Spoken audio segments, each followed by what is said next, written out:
السلام عليكم ورحمة الله.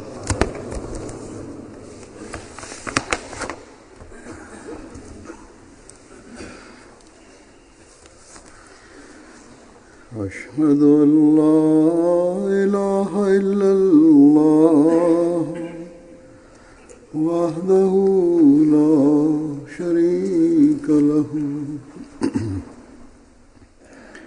وأشهد أن محمدا عبده ورسوله أما بعد فأعوذ بالله من الشيطان الرجيم بسم الله الرحمن الرحيم الحمد لله رب العالمين الرحمن الرحيم مالك يوم الدين إياك نعبد وإياك نستعين اهدنا الصراط المستقيم صراط الذين أنعمت عليهم غير المغضوب عليهم ولا الضالين.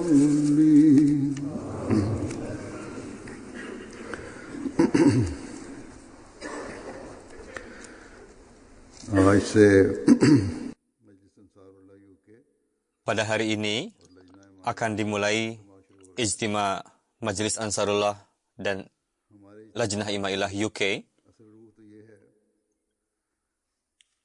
Ruh sebenarnya dari ijtima-ijtima yang kita adakan adalah,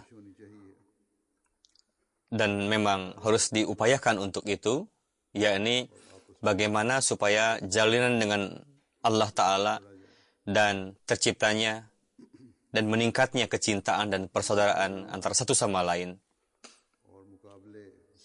Program-program keilmuan dan perlombaan harus didasari dengan ruh bahwa kita akan mengambil pelajaran dari semua itu dan menjadikan hal tersebut sebagai bagian dari kehidupan kita. Ada acara-acara perlombaan, permainan, olahraga, yakni harus didasari dengan niat supaya kita bahwa penting tubuh yang sehat itu untuk melaksanakan hukukullah dan hukukul ibad. Padahal umur Ansarullah bukanlah untuk bermain atau berolahraga, begitu juga lajnah yang berusia di atas 22 tahun memiliki kegemaran untuk berolahraga atau bermain-main. Jadi perlombaan olahraga ataupun permainan tujuannya adalah supaya timbul perhatian akan kesehatan jasmani dan tidak hanya ikut ambil bagian saja dalam perlombaan, melainkan yang lain-lain pun seperti jogging, berjalan-jalan. Usahakanlah hal itu menjadi upaya dalam membugarkan tubuh kita.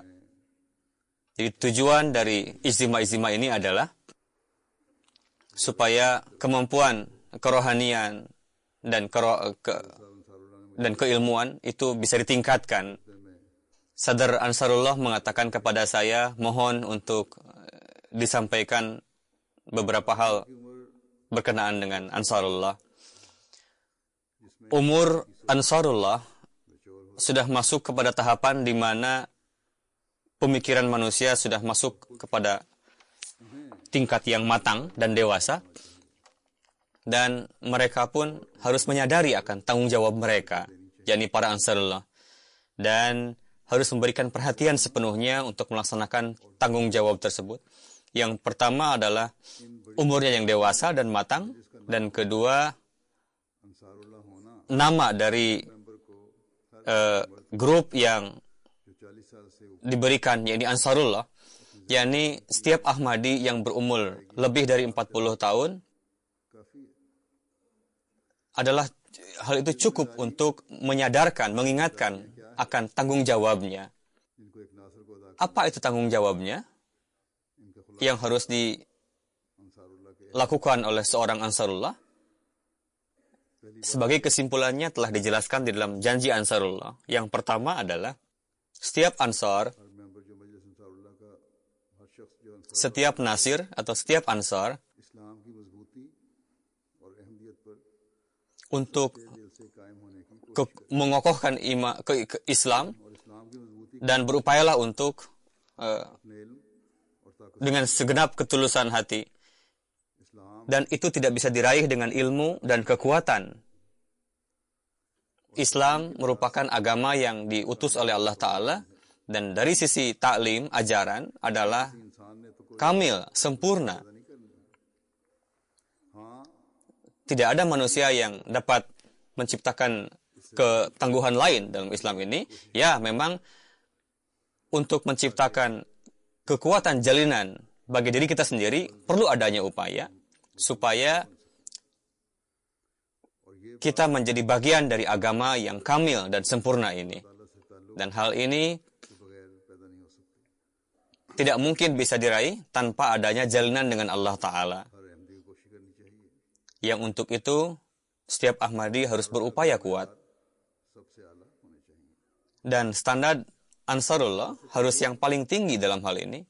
उस वक्त तक Jalinan hubungan dengan Allah Ta'ala tidak mungkin akan sempurna jika जिसके लिए अल्लाह ताला tidak ada jalinan dengan Rasulullah Sallallahu Alaihi Wasallam.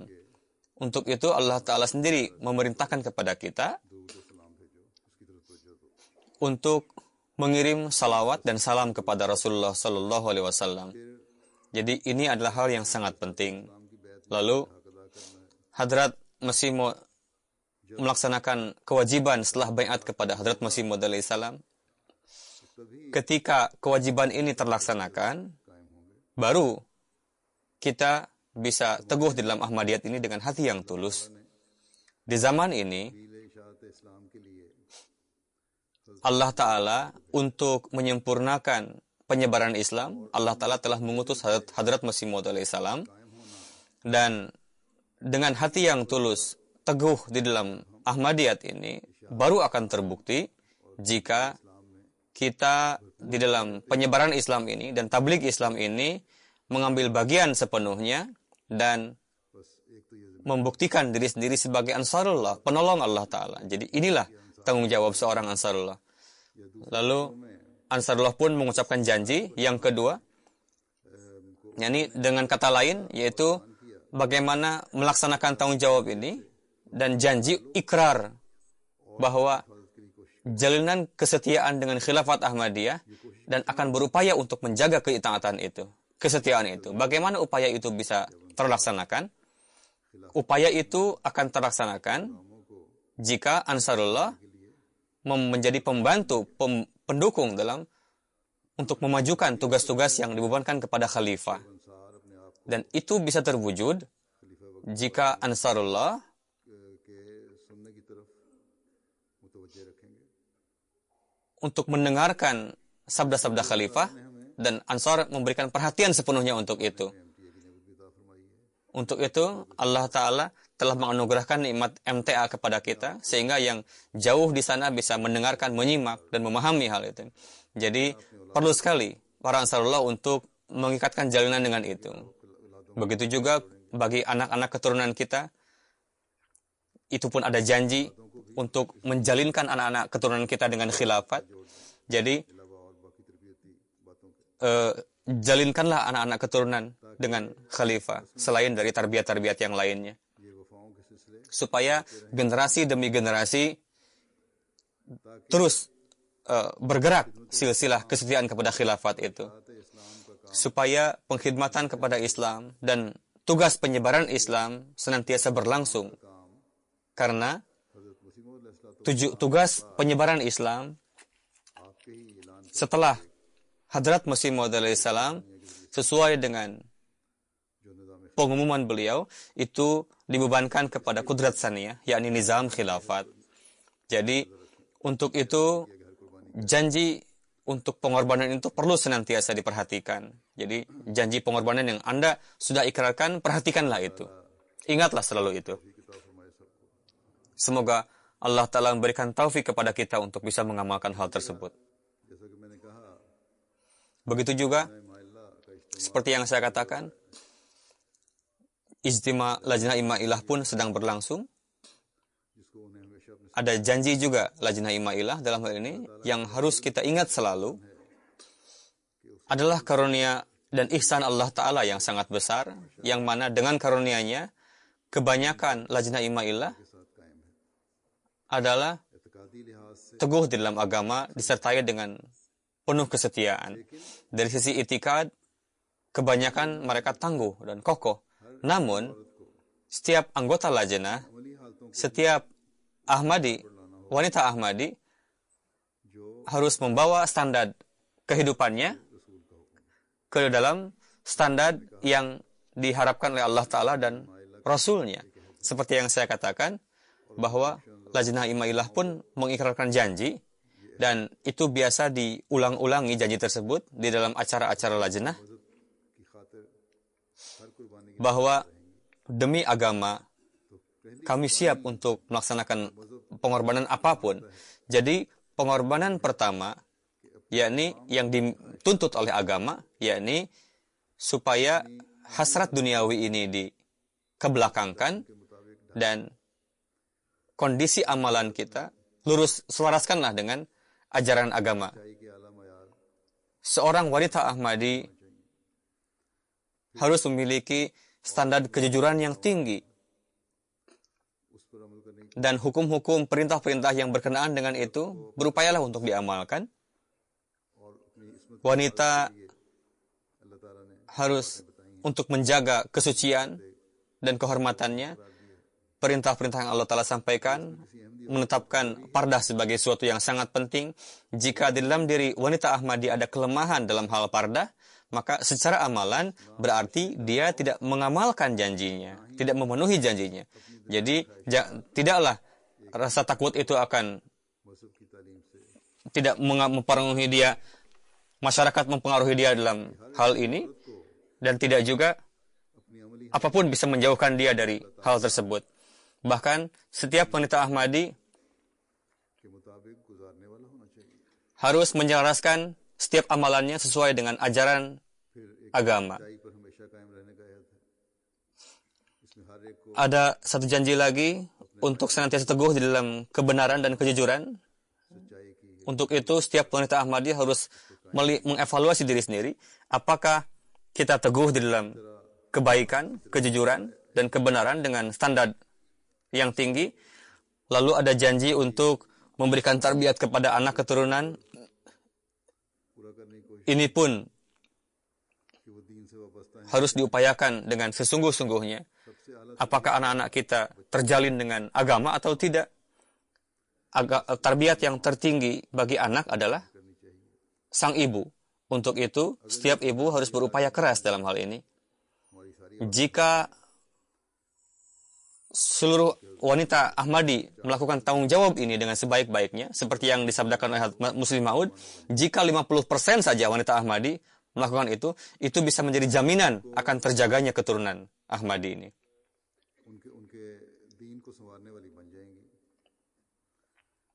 Akan menjadi wujud yang menselaraskan agamanya dan menjalinkan ikatan dengan Allah Ta'ala. Begitu juga di dalam diri anak keturunan kita akan tugas para ibu juga untuk menciptakan semangat untuk pengorbanan di dalam diri anak-anak kepada negara dan bangsa, begitu juga untuk agama. Lalu untuk mempersiapkan anak-anak untuk disiplin dan taat kepada peraturan dan membedakan keburukan dan kebaikan, itu adalah tugas ibu bagi anaknya, dan mengingatkan anak-anak terhadap tugas-tugas jemaat, lalu menjalinkan anak-anak kita dengan khilafat, lalu berupaya untuk itu.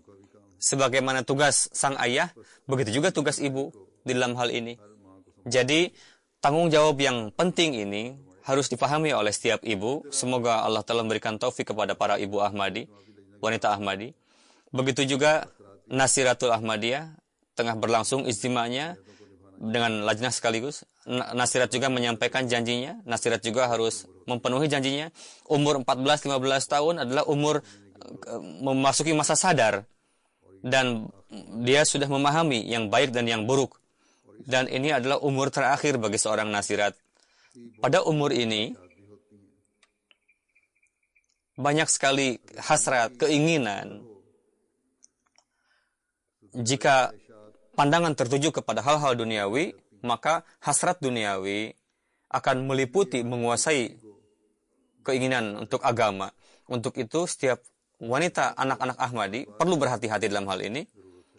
Dan berupayalah penting untuk senantiasa mengulangi janjinya, supaya setiap anak-anak Ahmadi alih-alih terperangkap di dalam hal-hal duniawi yang sia-sia, mereka harus berupaya untuk meraih maksud tujuan yang hakiki di dalam hidupnya, yakni tujuan yang luhur dari seorang nasirat. Di dalam janji itu disampaikan bahwa untuk mengkhidmati agama bangsa, mereka akan senantiasa siap, akan senantiasa teguh di dalam kebenaran dan kejujuran. Untuk khilafat Ahmadiyah akan siap memberikan pengorbanan apapun. Jika janji ini dijadikan sebagai bagian dalam hidup kalian, yakni di mana kalian pun akan menjaga kehidupan kita, begitu juga kalian akan menjadi wujud yang menjaga kehidupan anak keturunan kalian, yakni kalian akan menjalinkan anak-anak kalian dengan khilafat. Semoga Allah Ta'ala memberikan taufik kepada nasirat. Ijtima yang tengah berlangsung ini, semoga Allah Ta'ala memberkatinya. Berkenaan dengan ijtima, setelah menyampaikan mengenai ijtima, saya akan sampaikan mengenang saudara kita, anak kita yang baru meninggal baru-baru ini. Beberapa minggu yang lalu, anak kita meninggal karena kecelakaan. Yang kedua, mahasiswa jamiah yang sangat baik dan lebih kurang sudah lulus jamiah, karena sakit beberapa masa, beliau pun meninggal. Innalillahi wa inna ilaihi raji'un. Saya akan sampaikan, namanya adalah Mazhar Ahsan. Beliau tidak mengikuti ujian terakhir jamiah, namun sebagaimana pemuda ini mengarungi kehidupannya, dia sebetulnya sudah mubalik dan murabbi. Apakah dia lulus ataupun tidak dalam ujian? Allah Ta'ala bagaimana di dalam diri si pemuda ini telah menyemaikan semangat gejolak, bagaimana supaya dia dapat mengkhidmati agama, bagaimana akhlaknya dan kondisinya sesuai dengan apa yang Allah Ta'ala perintahkan dan mengamalkan hal tersebut. Setiap manusia yang terlahir di dunia ini, pasti suatu saat dia akan meninggalkan dunia ini juga. Namun, beruntunglah orang yang kehidupannya diselaraskan sesuai dengan kehendak Allah Ta'ala dan sukses di dalamnya. Berkenaan dengan anak yang saleh ini, yang baik ini, bagaimana mahasiswa jamiah, temannya, dosen-dosennya menulis kepada saya, memuji kepada berkenaan dengan anak-anak ini. Dan ini tidak hanya tradisi saja untuk menyampaikan hal-hal yang baik berkenaan dengan yang sudah wafat, tapi saya pun mengenal sendiri anak ini.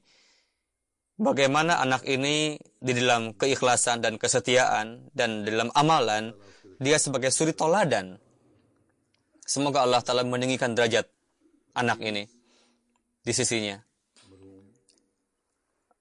Almarhum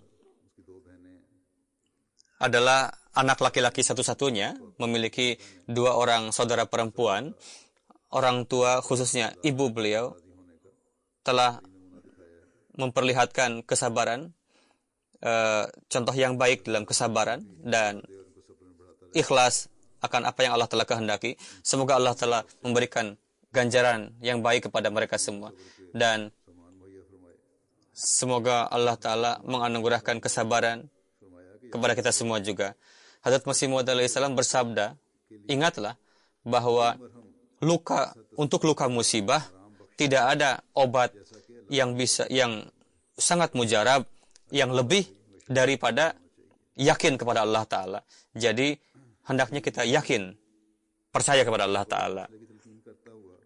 Almarhum pergi dari dunia ini setelah menasihatkan kepada kita berkenaan dengan kesadaran dan ketawakulan. Memang ada duka, ada sedih, dan itu lazim adanya. Begitu juga orang tua, ibu, ayah, dan saudara-saudari, mereka yang paling menderita, paling terduka dalam hal ini. Tapi kesedihan ini dimasukkan, disemaikan ke dalam doa-doa, lalu sampaikanlah ini untuk meninggikan derajat almarhum di sisi Allah Ta'ala. Semoga Allah Ta'ala memberikan taufik kepada para kerabat almarhum ini. Saya akan sampaikan berkenaan dengan almarhum.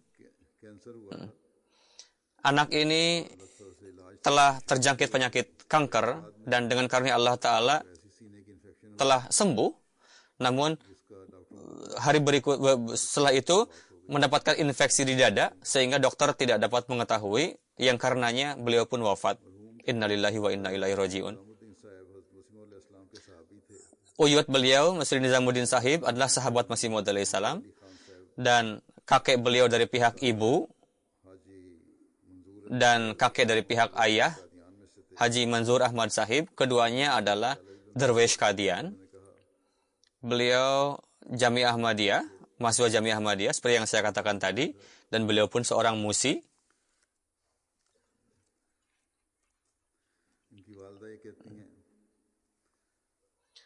Ibu beliau menuturkan, mengatakan bahwa saya akan sampaikan secara singkat saja karena sangat panjang dan ada juga hal-hal yang menggiring kita kepada emosi dan sulit untuk dikontrol. Beliau mengatakan, anak saya ini adalah anak yang seperti guru yang biasa memberikan musyawarah saran kepada saya. Ada saling pengertian antara anak dan ibu, dan saya dan anak ini sangat memahami saya dengan sebaik-baiknya. Dia mengetahui bahwa ibu saya sedang bahagia atau sedang membenci sesuatu. Anak ini bisa mengenal saya, kata ibunya. Ibu mengatakan, nizam khilafat, khalifah, jemaat, dan yang terpenting adalah Hazrat Rasulullah SAW dan sahabat beliau, pecinta sejati beliau, Hazrat Masih Maud alaihi salam. Beliau selalu menyampaikan sabda-sabda ini semua, dan ini yang almarhum sukai. Jika di tengah-tengahnya ada obrolan duniawi, almarhum mengatakan, tinggalkanlah itu. Apa artinya itu bagi kita, hal-hal duniawi?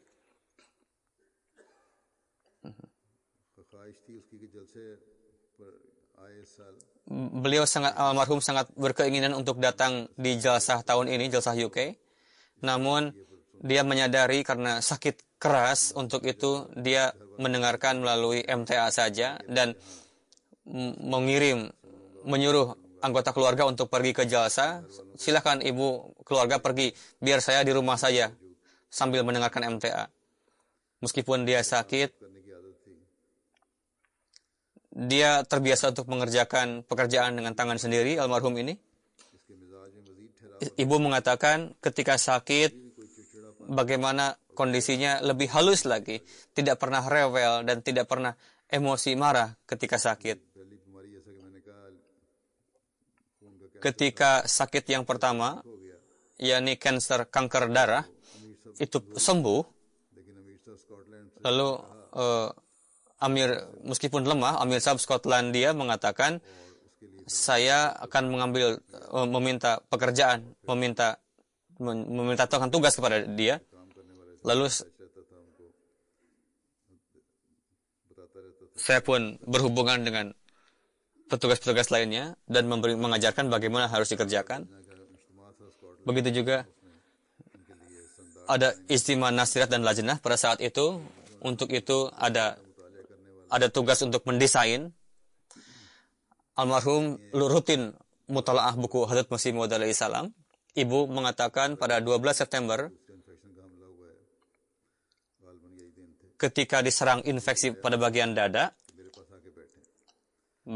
almarhum memanggil saya, ibu duduk di sebelah saya, lalu mengatakan, coba ibu hitung berapa banyaknya karunia Allah Ta'ala Lalu sang ibu mulai menghitung karunia yang diberikan Allah Ta'ala, lalu mengatakan, tolong ibu hitung lagi. Lalu ibu mengatakan, begitu banyak karunia Allah Ta'ala sehingga saya tidak bisa menghitungnya, katanya. Lalu almarhum mengatakan, saya ingin mengatakan ini kepada ibu, bahwa begitu banyak karunia dan ihsan Allah Ta'ala kepada kita, dan ingatlah itu, lalu bersyukurlah dalam kondisi apapun. Sang ibu mengatakan, saya pun tidak paham apa yang ingin dia katakan, tapi bagaimanapun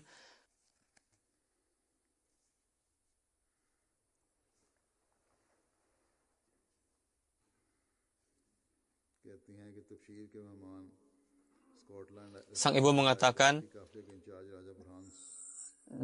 ada tamu dari Skotlandia, Burhan Sahib, lalu berjumpa dengan Mazhar. Beliau sangat bahagia, kesehatannya baik, katanya.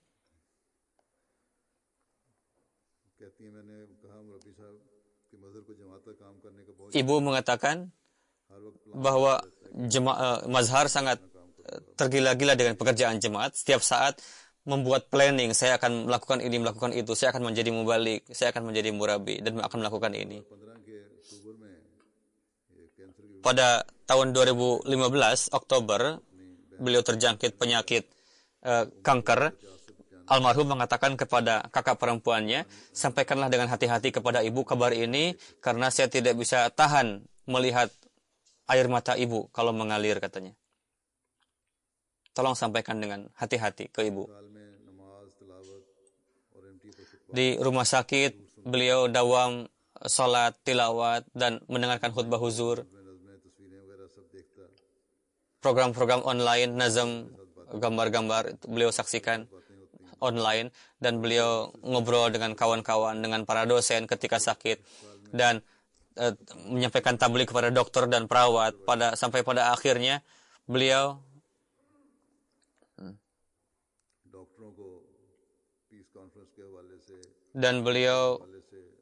menyampaikan berkenaan dengan Peace Conference kepada dokter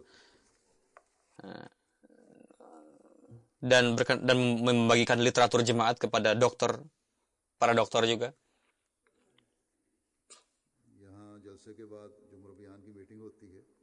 Di sini setelah jalsa, ketika ada pertemuan mubaligin dan ada kawan-kawan beliau juga yang ikut meeting dengan para mubalig seluruhnya, lalu almarhum mengirim pesan kepada kawan-kawannya, tolong tuliskan poin-poin meeting rapat pertemuan mubalig ini supaya saya bisa menjadikan poin-poin tersebut sebagai bagian dari hidup saya, karena beliau tidak bisa ikut serta karena sakit. Beliau memiliki kecintaan yang luar biasa kepada khilafat. Dan ketika beliau mengetahui akan kewafatan Raza Salim, ibu mengatakan, pertama kali saya melihat dia menangis dalam hidupnya, katanya, mendengarkan kabar kewafatan kawannya. Saya pun khawatir pada awalnya, katanya, tapi dia pun khawatir. Jadi tiba-tiba wafat kawannya itu Raza Salim, dan beliau sangat terluka. Orang tuanya, khalifah juga, katanya. Sakit dibuatnya.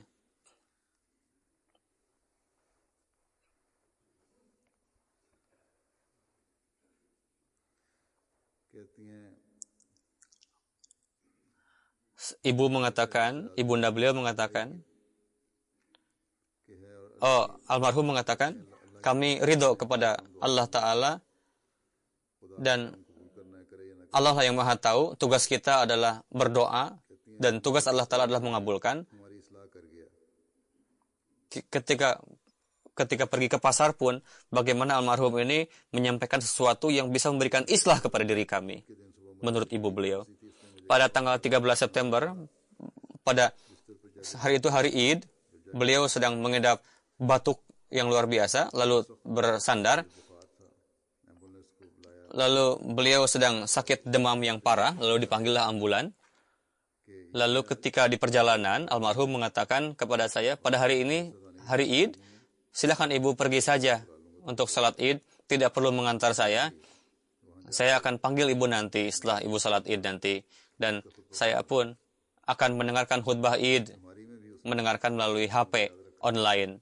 Jadi dalam kondisi sakit pun, almarhum ingat untuk selalu mendengarkan khutbah melalui handphone.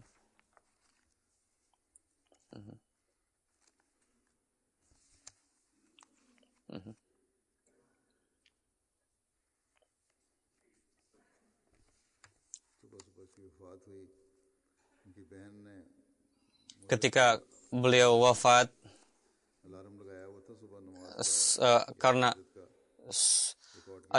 karena suara mazhar ini indah sekali, lalu direkam suaranya melalui HP.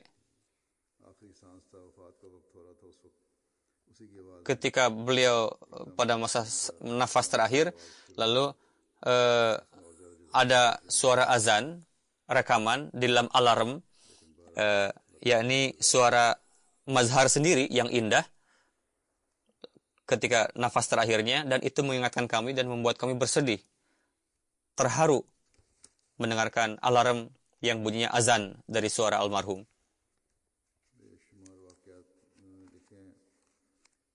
Banyak sekali kisah-kisah berkenaan dengan almarhum yang disampaikan di sini.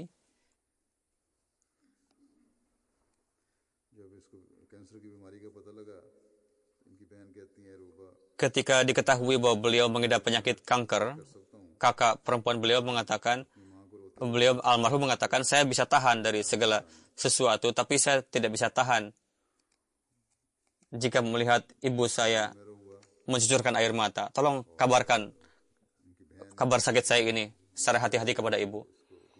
Lalu ketika darah itu sesuai dengan kakak beliau, tapi senang sekali, alhamdulillah, sehingga diberikan darahnya, lalu sehingga beliau bisa sembuh dari penyakit kanker yang pertama. Jadi ketika sakit pun beliau selalu bertablik kepada dokter.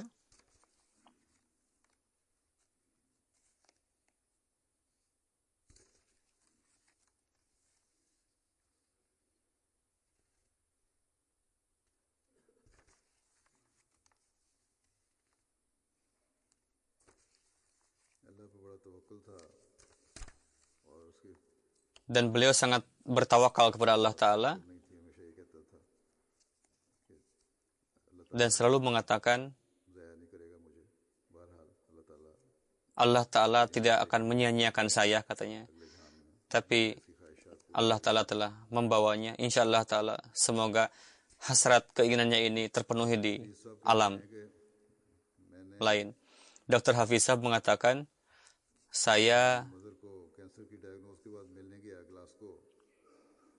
setelah mendiagnosa kanker beliau, lalu bertemu beliau, saya menjumpai orang tersebut adalah orang yang sangat tawakal.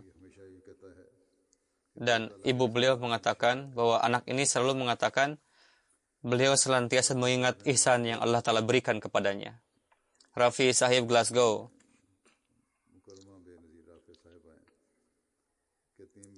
Mukarramah Benazir Rafi Sahibah, beliau mengatakan, saya berasal dari Sri Lanka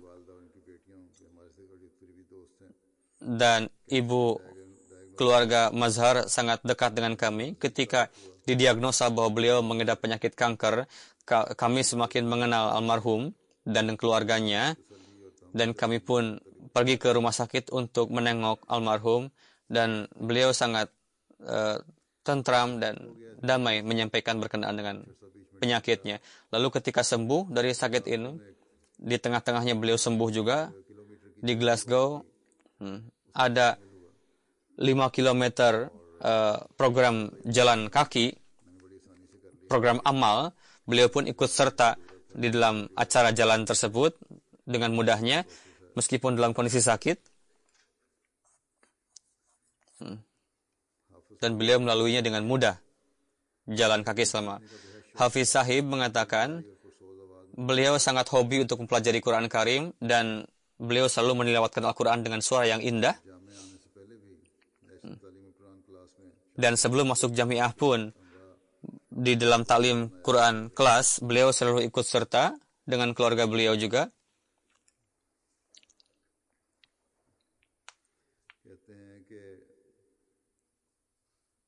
Mengatakan ada beberapa permasalahan keimigrasian yang perlu untuk dilakukan. Karena itu, meskipun beliau belajar di jamiah, beliau terpaksa pergi ke London untuk mengurus keimigrasian. Lalu setiap 2 minggu beliau pergi ke Glasgow. Lalu saya mengatakan, mungkin kamu repot ya dibuatnya, katanya. Dia almarhum menjawab, untuk maksud tujuan yang besar, apalah artinya hal-hal yang sepele seperti ini, katanya. Ada seorang dosen mengatakan, dosen jamiah, beliau mengatakan, beliau adalah penuh semangat dan beliau termasuk ke dalam mahasiswa yang ikhlas dan setia dan melaksanakan tugas-tugas dengan penuh tanggung jawab, dan beliau sangat baik di dalam pengaturan. Beliau mendapatkan taufik untuk menjadi prefek di asrama. Ketika diberikan tanggung jawab kepada beliau pekerjaan, ada seorang bertanya apakah almarhum bisa melaksanakan tugas ini atau tidak. Lalu ada seorang dosen yang menjawab, setelah menyerahkan tugas ini kepada mazhar, kita akan bersembunyi karena kita akan malu bagaimana almarhum akan mengerjakan tugas ini dengan sebaik-baiknya. Lalu bagaimana kemampuan almarhum dalam hal pengaturan dalam nizam, bisa kita bayangkan bahwa pada saat perlombaan tahunan jamiah, beliau ditugaskan di bagian diafat. Banyak sekali tamu yang hadir. Lalu beliau mengatur makan siang. Bagaimana beliau bangun semalaman dan ikut serta dalam menyiapkan diafat, konsumsi. Dan pada hari berikutnya pun sama beliau sibuk. Dan setelah program tersebut, beliau menulis laporan berkenaan dengan acara tersebut. Laporan yang sangat lengkap, yang saat ini masih ada arsipnya. Dengan perantaraan laporan tersebut, kami mendapatkan kemudahan untuk melakukan pekerjaan. Hafiz Mansur Sahab mengatakan, beberapa masa yang lalu ketika saya berbicara dengan almarhum di telepon, almarhum mengatakan bahwa saya akan segera sehat dan akan ingin berkhidmat sebagai mubalik. Saat ini saya sedang mendapatkan pengobatan dan saya mulai bekerja di jemaat lokal. Lalu almarhum pun pernah mengatakan bahwa program jalan kaki amal Glasgow sepanjang 5 km saya akan ikut serta, katanya. Lalu murabi silsilah, mubalik silsilah mengatakan, menulis berkenaan almarhum bahwa keluarga Mazhar Hasan ketika pindah di Glasgow, saya saat itu sebagai mubalik di Skotlandia. Ketika keluarga ini datang, pada saat itu ada acara di masjid yang dimana keluarga beliau ikut serta. Beliau melihat bahwa Mazhar Hasan setelah salam dan doa langsung pergi ke dapur dan beliau mulai mengerjakan pekerjaan dapur dengan penuh kegigihan. Sampai saat itu beliau senantiasa menghormati jemaat dengan sungguh-sungguh, dan beliau memiliki beliau pada zahirnya pun bersih dan hatinya pun bersih. Beliau tidak pernah menggosip dan tidak pernah menyia-nyiakan waktu. Beliau menggunakan waktu dengan sebaik-baiknya. Karena saya mubalik, sehingga beliau cukup dekat dengan saya dan saya melihat beliau dari dekat. Beliau memiliki akhlak yang mulia dan beliau berbicara dengan nada yang baik dan beliau menghormati setiap orang, dan beliau memiliki hasrat keinginan supaya wakafnya diterima dan bisa belajar jamiah dan menjadi mubalik, lalu mengkhidmati agama. Pada saat beliau diterima di jamiah, beliau saat bertanyakan, beliau mengatakan, katanya, seolah-olah saya mendapatkan nikmat alam semesta setelah masuk jamiah. Beliau sangat mencintai khilafat. Dan Sayyid Mahmud Sahib, Qaid Glasgow, beliau mengatakan, saya saat itu menjadi Qaid di jemaat. Ketika tinggal di Sharjah, dan pada saat acara-acara jemaat, di dalam perlombaan keilmuan maupun olahraga, almarhum ikut serta dengan penuh kesungguh-sungguhan.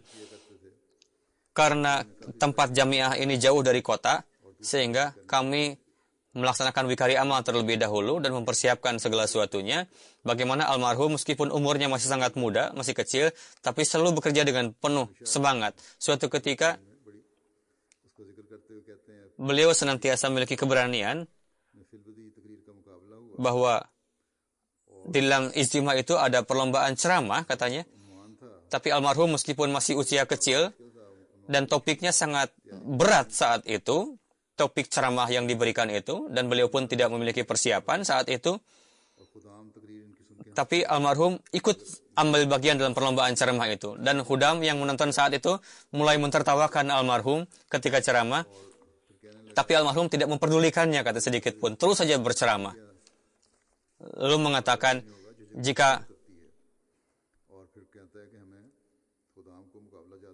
lalu almarhum mengatakan, katanya, kita harus serius dalam mengikuti perlombaan Khudam ini. Janganlah perdulikan apakah orang mentertawakan kita atau tidak. Saya akan terus berbicara ceramah, katanya. Beliau masih kecil saat itu. Jadi ada seorang mubalik kita di Gambia yang tahun lalu lulus jamiah, Abdurrahman Chaung. Beliau mengatakan bahwa ketika belajar jamiah, saya bergaul banyak dengan almarhum. Setelah jamiah, kami sering kontak melalui WhatsApp. Beliau mengatakan,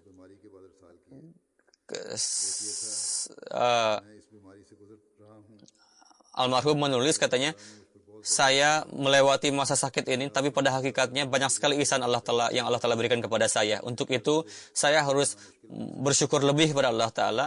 Untuk itu, saya tidak melalui masa-masa sulit ini dengan kesulitan. Saya tidak berpikir mengenai sakitnya saya, melainkan saya melihat bahwa bagaimana kita bisa mengkhidmati jemaat dengan sebaik-baiknya. Ada seorang kawan yang sudah menjadi mubaligh, kawan beliau menuturkan bahwa almarhum murah senyum dan membahagiakan orang lain. Almarhum selalu memperlakukan sama dengan orang lain. Jadi seperti memperlakukan orang lain seperti kawannya. Bagaimana orang lain merasakan jauh dengan beliau, tidak akrab dan sebagainya. Beliau senantiasa akrab. Beliau tidak pernah berkelahi dengan siapapun. Hati beliau sangat dermawan, dan setiap saat bertabligh tidak pernah menyia-nyiakan waktu untuk bertabligh. Meskipun beliau di rumah sakit, beliau tabligh, meskipun muslim maupun non-muslim.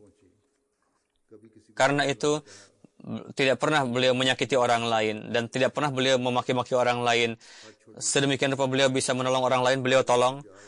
Beliau memperhatikan sampai hal-hal yang kecil. Beliau memperlakukan orang lain dengan penuh kecintaan dan kasih sayang. Said Mahmud Mubaligh, sekelas beliau, mengatakan, saya mendapatkan taufik untuk tinggal selama 7 tahun dengan almarhum. Beliau memiliki banyak kelebihan, almarhum ini, yang jarang dijumpai di orang lain. Dan beliau sangat hobi mengkhidmati tamu. Beliau selalu berprasangka baik dan melakukan segala pekerjaan dengan niatan yang baik.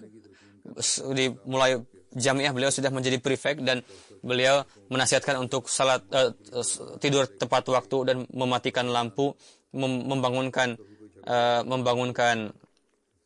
orang lain untuk tahajud. Jika ada yang berkelahi, beliau pun melerainya. Dan kelahi itu berhenti. Kadang-kadang kami pun mengganggu beliau, almarhum ini. Suatu ketika saya melakukan kesalahan, yang mana almarhum memarahi saya karena kesalahan saya itu. Lalu beberapa menit kemudian beliau datang memohon maaf kepada saya sambil menangis. Beliau memiliki hati yang lembut.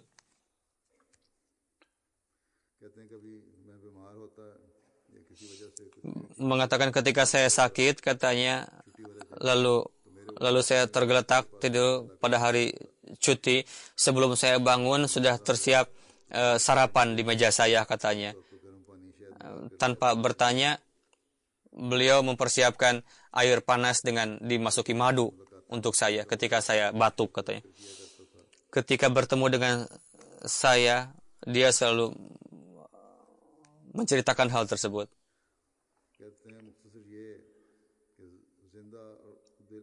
Secara singkat adalah beliau hidup mukhlis, rendah hati, soleh, dan mujahid hakiki, bertakwa, pekerja keras.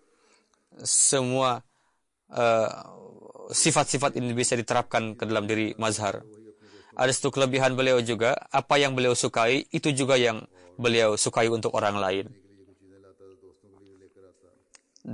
Jika membawa makanan untuk diri sendiri, beliau pun membawa makanan minuman untuk orang lain juga.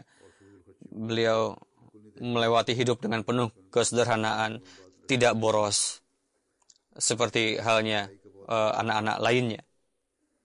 Beliau sangat memperhatikan kebersihan. नमाज का और नमाज तहज्जुद का बाकायदगी से एहतमाम करता है, मुझे भी उठाता है। Beliau dawam salat berjamaah dan tahajud juga. Beliau pun membangunkan kami dan beliau menyimpan sajadah di kamarnya. Saya melihat pada malam hari beliau sedang melaksanakan salat nafal tahajud dan beliau tanpa henti beliau puasa sunnah, puasa nafal, dan beliau candah secara dawam.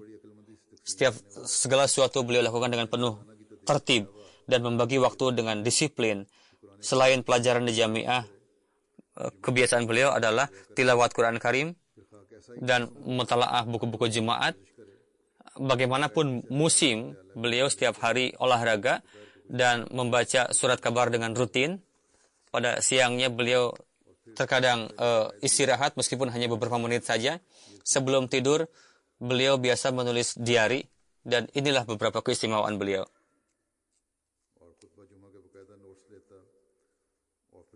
Dan beliau rutin menulis catatan khutbah Jum'ah dan poin-poin khutbah Jum'ah beliau diskusikan dengan kawan-kawan beliau. Beliau mengatakan khilafat Ahmadiyah, beliau adalah orang yang mencintai khilafat dan jemaat. Tidak pernah beliau tidak akan tahan mendengar jemaat atau khalifat dilancangkan, diperlakukan tidak baik. Beliau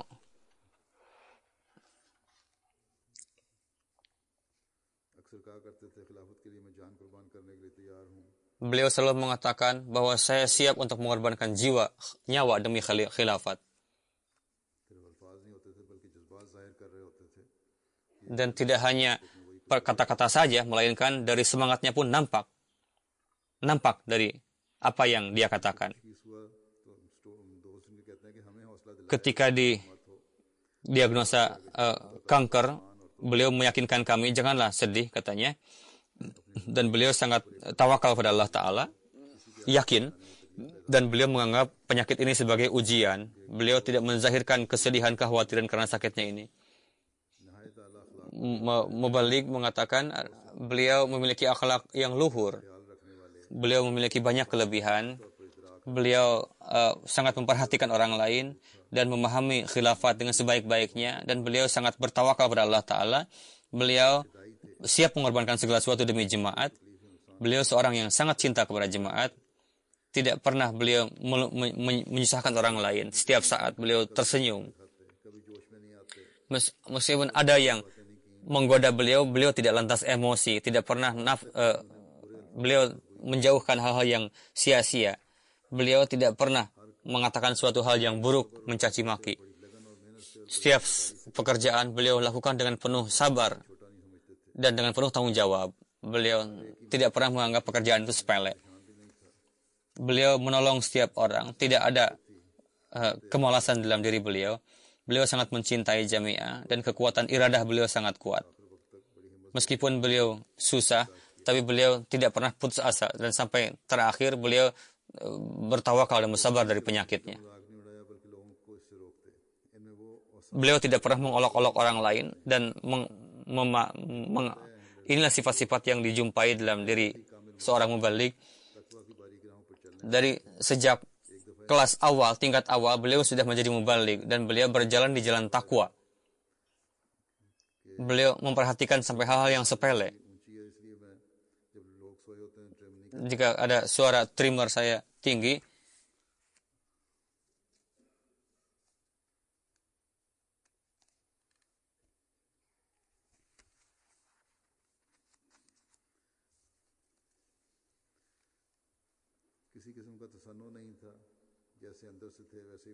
beliau tidak dibuat-buat. Apa yang ada dalam diri beliau, itu pun yang ada di dalam penampilan beliau, sesuai dengan. Dan beliau disiplin dengan perintah-perintah Al-Quran. Beliau biasa menulis catatan dalam terjemah Al-Quran, sehingga pelajaran terjemah Al-Quran beliau baik nilainya.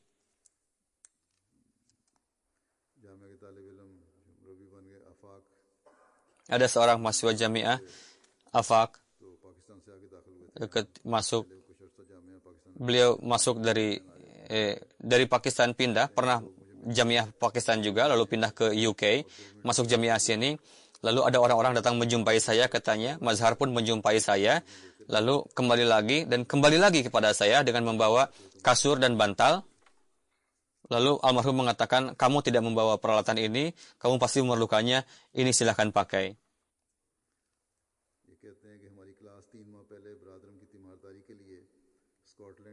Kelas kami 3 bulan sebelumnya pergi untuk menjenguk beliau, almarhum. Ketika pergi ke rumah, beliau pun mengatur untuk mengkhidmati kami, makanan dan sebagainya. Kalian harus makan, katanya, sebelum pergi. Lalu almarhum ini sangat soleh, baik, dan memahami ruh wakaf, dan beliau seorang wakaf zindagi. Meskipun umurnya muda dan wafat dalam umur 26 tahun, kapanpun beliau mendapatkan kesempatan untuk memberikan tarbiyat kepada kawan-kawan, beliau bertarbiyat. Kapanpun beliau menyumpai kesempatan untuk tablik, dan beliau pun bertablik. Karena sampai pada waktu terakhir pun beliau di kasur menulis sesuatu supaya dibaca oleh dokter dan perawat, katanya. Jadi kapanpun saya pun pernah menelepon almarhum ketika sakit, dan dia berbicara dengan saya dengan penuh semangat. Ibu beliau pernah mengatakan bahwa di mulutnya karena pengobatan obat-obatan ini, sehingga di mulut almarhum terluka sehingga tidak bisa bicara, katanya. Tapi ketika berbicara dengan saya, berbicara dengan sungguh-sungguh dengan semangat. Beliau dengan penuh keikhlasan dan mengatakan, oh, tidak ada, katanya, luka-luka ini tidak ada artinya. Lalu akhirnya luka-luka di mulutnya tadi sehat lagi. Beliau sangat setia dan memahami tujuan hidup. Jadi semoga Allah Ta'ala senantiasa menurunkan rahmatnya kepada beliau dan meninggikan derajat almarhum. Dan semoga Allah Ta'ala senantiasa mendapati beliau, meridhoinya. Semoga Allah Ta'ala memberikan tempat yang mulia di sisinya. Dan semoga terlahir ribuan lagi wakaf zindagi yang bisa memahami secara halus tujuan dari wakaf dan kehidupannya. Khususnya bagi orang tua almarhum, doakanlah semoga Allah Ta'ala meningkatkan kesabaran dalam diri keluarga beliau. Amin. Alhamdulillah, nahmaduhu wa nasta'inuhu wa nastaghfiruhu wa nu'minu bihi wa natawakkalu alayhi wa na'udzu billahi min shururi anfusina wa min sayyiati a'malina. Man yahdihillahu fala mudilla lahu ومن يضلل فلا هادي له ونشهد أن لا إله إلا الله ونشهد أن محمدا عبده ورسوله. अभी नमाज जुमा के बाद मैं इनका नमाज जनाजा भी पढ़ाऊँगा, हाजिर है। मैं नीचे जाऊँगा, अब आप यहीं सफ़े दुरुस्त रखें, कर लें। عباد الله رحمكم الله إن الله يأمر بالعدل والإحسان وإيتاء ذي القربى وينهى عن الفحشاء والمنكر والبغي يعظكم لعلكم تذكرون. اذكروا الله يذكركم وادعوه يستجب لكم ولذكر الله أكبر.